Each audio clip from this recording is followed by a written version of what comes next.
पौराणिक कथाएं जुड़ी हुई हैं। इस कथाओं का वर्णन नीचे किया जा रहा है। इंद्रदेव संबंधित मिथक।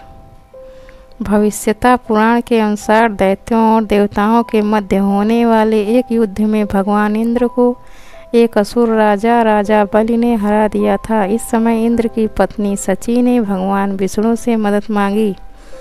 भगवान विष्णु ने सची को सूती धागे से एक हाथ में पहने जाने वाला वैल बनाकर दिया। इस वैल को भगवान विष्णु ने पवित्र वलय कहा। सची ने इस धागे को इंद्र की कलाई में बांध दिया तथा इंद्र की सुरक्षा और सफलता की कामना की। इसके बाद अगले युद्ध में इंद्र बलि नामक असुर को हराने में सफल हुए और पुनः अमरावती पर अपना अधिकार कर लिया। यहाँ से इस पवित्र धागे का प्रचलन आरंभ हुआ।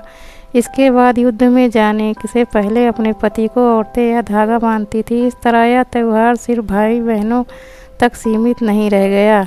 राजा बलि और माँ लक्ष्मी। भगवत पुराण और विष्णु पुराण के आधार पर यह माना जाता है कि जब भगवान विष्णु ने राजा बलि को हराकर तीनों लोकों पर अधिकार कर लिया तो बलि ने भगवान विष्णु से उनके महल में रहने का आग्रह किया। भगवान विष्णु ने इस आग्रह को मान गए। हालांकि भगवान विष्णु की पत्नी लक्ष्मी को भगवान विष्णु और बलि की मित्रता अच्छी नहीं लग रही थी, अतः उन्होंने भगवान विष्णु के साथ वैकुंठ जाने का निश्चय किया। इसके बाद माँ लक्ष्मी ने बलि को रक्षा धागा बांधकर भाई बना लिया। इस पर बलि ने लक्ष्मी से मनचाहा उपहार मांगने के लिए कहा। इस पर माँ लक्ष्मी ने राजा बलि से कहा कि वह भगवान विष्णु को इस वचन से मुक्त करे कि भगवान विष्णु उसके महल में रहेंगे। बलि ने ये बात मान ली और साथ ही माँ लक्ष्मी को अपनी बहन के रूप में भी स्वीकारा। संतोषी माँ संबंधित मिथक। भगवान विष्णु के दो पुत्र हुए, शुभ और लाभ। इन दोनों भाइयों को एक बहन की कमी बहुत खलती थी, क्योंकि बहन के बिना वे लोग रक्षाबंधन नहीं मना सकते थे। इन दोनों भाइयों ने भगवान गणेश से एक बहन की मांग की। कुछ समय के बाद भगवान नारद ने भी गणेश को पुत्री के विषय में कहा। इस पर भगवान गणेश राजी हुए और उन्होंने एक पुत्री की कामना की। भगवान गणेश की दो पत्नियों रिद्धि और सिद्धि की दिव्य ज्योति से माँ संतोषी का आविर्भाव हुआ। इसके बाद माँ संतोषी के साथ शुभ लाभ रक्षाबंधन मना सके। संतोषी माता व्रत कथा एवं पूजा विधि यहाँ पढ़ें। कृष्ण और द्रौपदी संबंधित मिथक। महाभारत युद्ध के समय द्रौपदी ने कृष्ण की रक्षा के लिए उनके हाथ में राखी बांधी थी।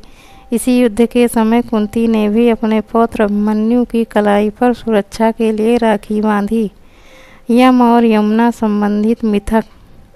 एक अन्य पौराणिक कहानी के अनुसार मृत्यु के देवता यम जब अपनी बहन यमुना से 12 वर्ष तक मिलने नहीं गए तो यमुना दुखी हुई और माँ गंगा से इस बारे में बात की। गंगा ने यह सूचना यम तक पहुँचाई कि यमुना उनकी प्रतीक्षा कर रही है। इस पर यम यमुना से मिलने आए।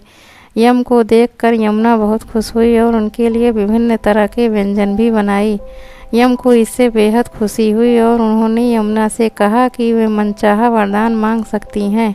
इस पर यमुना ने उनसे ये वरदान मांगा कि यम जल्द पुनः अपनी बहन के पास आएं। यम अपनी बहन के प्रेम और स्नेह से गदगद हो गए और यमुना को अमृत का वरदान दिया। भाई बहन के इस प्रेम को भी रक्षाबंधन के हवाले से याद किया जाता है। रक्षाबंधन का इतिहास क्या है? विश्व इतिहास में भी रक्षाबंधन का बहुत महत्व रहा है। रक्षाबंधन संबंधित कुछ महत्वपूर्ण घटनाओं का वर्णन नीचे किया जा रहा है। सिकंदर और राजा पुरु। एक महान ऐतिहासिक घटना के अनुसार जब 326 ईस्वी पूर्व में सिकंदर ने भारत में प्रवेश किया, सिकंदर की पत्नी रोसानक ने राजा पोरस को एक राखी भेजी और उनसे सिकंदर पर जानलेवा हमला न करने का वचन लिया। परंपरा के अनुसार कैकेयी के राजा पोरस ने युद्ध भूमि में जब अपनी कलाई पर बंधी यह राखी देखी तो सिकंदर पर व्यक्तिगत हमला नहीं किए। रानी कर्णावती और हुमायूं। एक अन्य ऐतिहासिक गाथा के अनुसार रानी कर्णावती और मुगल शासक हुमायूं से संबंधित है। सन 1535 के आसपास की इस घटना में जब चित्तौड़ की रानी को यह लगने लगा कि उनका साम्राज्य गुजरात के सुल्तान बहादुर शाह से नहीं बचाया जा सकता, तो उन्होंने हुमायूं, जो कि पहले चित्तौड़ का दुश्मन था, को राखी भेजी और एक बहन के नाते मदद मांगी। हालांकि इस बात से कई बड़े इतिहासकार इत्तेफाक नहीं रखते, जबकि कुछ लोग पहले के हिंदू मुस्लिम एकता की बात इस राखी वाली घटना के हवाले से करते हैं। 1905 का बंग भंग एवं रविन्द्रनाथ टैगोर। भारत में जिस समय अंग्रेज अपनी सत्ता जमाए रखने के लिए डिवाइड एंड रूल की पॉलिसी अपना रहे थे, उस समय रविन्द्रनाथ टैगोर ने लोगों में एकता के लिए रक्षाबंधन का पर्व मनाया। वर्ष 1905 में सरकार बंगाल को विभाजित तथा हिंदू और मुस्लिम में सांप्रदायिक फूट डालने की कोशिश करती रही। इस समय बंगाल में और हिंदू मुस्लिम एकता बनाए रखने के लिए और देश भर में एकता का संदेश देने के लिए रविन्द्रनाथ टैगोर ने रक्षाबंधन का पर्व मनाना शुरू किया। रक्षाबंधन कैसे मनाया जाता है या कैसे मनाएं? अगर असल मायने में इसे मनाना है तो इसमें से सबसे पहले लेन देन का व्यवहार ख़त्म करना चाहिए। साथ ही बहनों को अपने भाई को हर एक नारी की इज्जत करें, यह सीख देनी चाहिए। जरूरी है कि व्यवहारिक ज्ञान एवं परंपरा बढ़े, तब ही समाज ऐसे गंदे अपराधी से दूर हो सकेगा। रक्षाबंधन का यह त्यौहार मनाना हम सभी के हाथ में है और आज के युवा वर्ग को इस दिशा में पहला कदम रखने की ज़रूरत है। इसे एक व्यापार न बनाकर एक त्यौहार ही रहने दें। ज़रूरत के मुताबिक अपनी बहन की मदद करना सही है, लेकिन बहन को भी सोचने की ज़रूरत है कि गिफ्ट या पैसे पर ही प्यार नहीं टिका है। जब यह त्यौहार इन सबके ऊपर आएगा तो इसकी सुंदरता और भी अधिक निखर जाएगी। कई जगह पर पत्नी अपने पति को राखी बांधती हैं, पति अपनी पत्नी को रक्षा का वचन देता है। सही मायने में यह त्यौहार नारी के प्रति रक्षा की भावना को बढ़ाने के लिए बनाया गया है।